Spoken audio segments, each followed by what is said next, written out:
Chapter 2 Friends. Whilst laid on my back, I swiftly recollect my fortitude, invoking my power, for it knows and heeds my voice. Command, mask. I need not my legs to put up a fight. A thick-bearded purple warrior launches himself into the air over me with both hands gripped tightly around the handle of his short, curved blade, prepping it behind his skull. He swings down with tremendous force and an unwavering will to murder me. I block as effectively as I am able, framing against his assault with my forearms crossed. My bolstered mask and barrier meets with his ringing blade. Alas, it begins to be chiseled at and eroded away as my assailant escalates the vibrations of his stunted scimitar, it persistently dancing against my second skin. Steadily, he channels these shaking waves into his weapon and then into my defense. Cracks and fractures profile a webbing across the membrane of my shell. Fortunately, it maintains its integrity precisely for the duration required. I regain the feeling in my legs. Not a moment too soon, nor late. I kick my right leg upwards, connecting with my attacker's abdomen, sending him high and presenting an opportunity for my rise.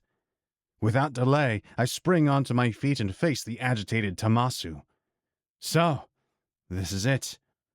The one circumstance I am afforded to seize what it is that I seek, or leastwise what I so readily claim to seek, and it is in direct conflict with me.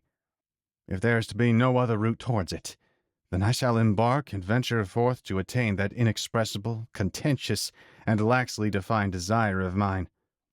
You were afforded an opportunity, and you squandered it. I adjust my posture to one of retaliation and smirk in an exhibition of confidence, fickle as it may truly be, though I cannot make this known to him. Now, I may do one of three things. Calling forth my astral arrow command, a spectacular cosmic bow and arrow burst into existence, emitting waves of shimmering light throughout the camped enclosure. I may slay you where you stand. I may grant you your liberty, but only if you are forewarned that a perpetuated pursuit results in your death. Or, I hesitate, as I am aware that my final proposition is a laughable and likely irrational one. Or, we may attempt to forge a camaraderie of sorts, as I harbor an interest for your race and a fancy to learn more of it. The dark purple warrior is overcome with a snicker that he so poorly attempts to tame. That snicker erupts into a full-fledged hollering. My assumption that the final recourse which I afforded to him was comical proves precise. So, you understand our native tongue well enough? Good. I wasn't talking to the dirt just now. He finally speaks. You're not the brightest Omanu in the treehouse, are you? His eyebrow raised, he laughs again.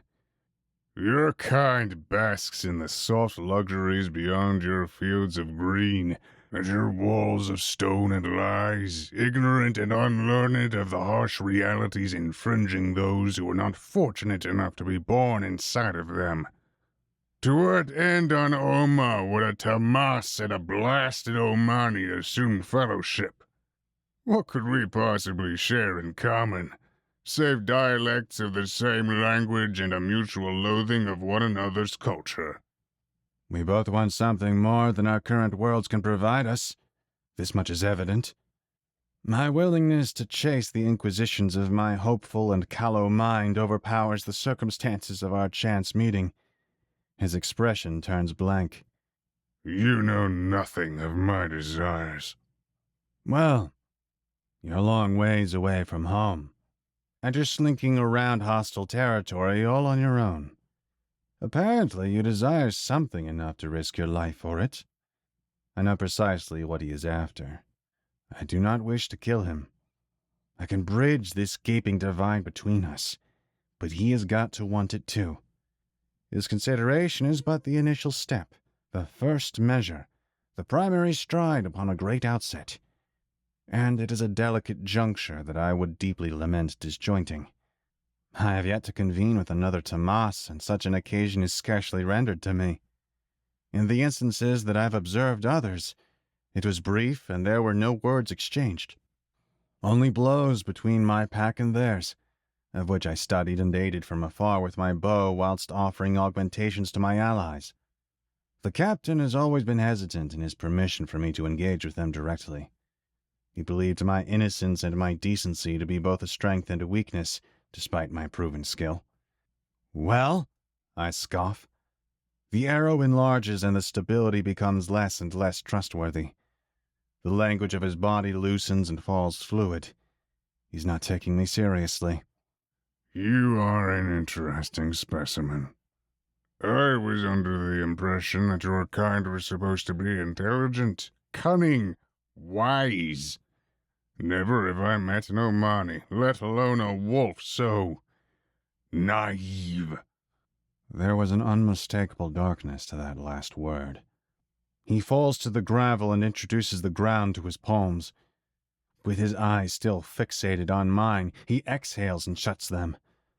Once more, that sound resonates. An encore of the symphony that made gravity feel as though a new phenomenon. Uninterrupted, he begins shaking the entire cliff whilst being attentive to target certain areas more vigorously than others. The collapsing ceiling begins to stack a wall of debris and rubble between us.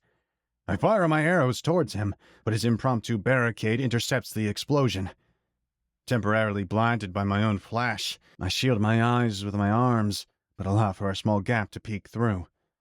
After some time, the smoke and dust clear as the stones topple and fall over one another. My astral arrow left agape a large hole welcoming the moonlight back in. The Tamasu is nowhere to be found. Even when employing my to track him, I can obtain no trace. He's carved a symbol on the ground upon the floor of the cave's entrance. These are the Tamas characters for a call to a rematch.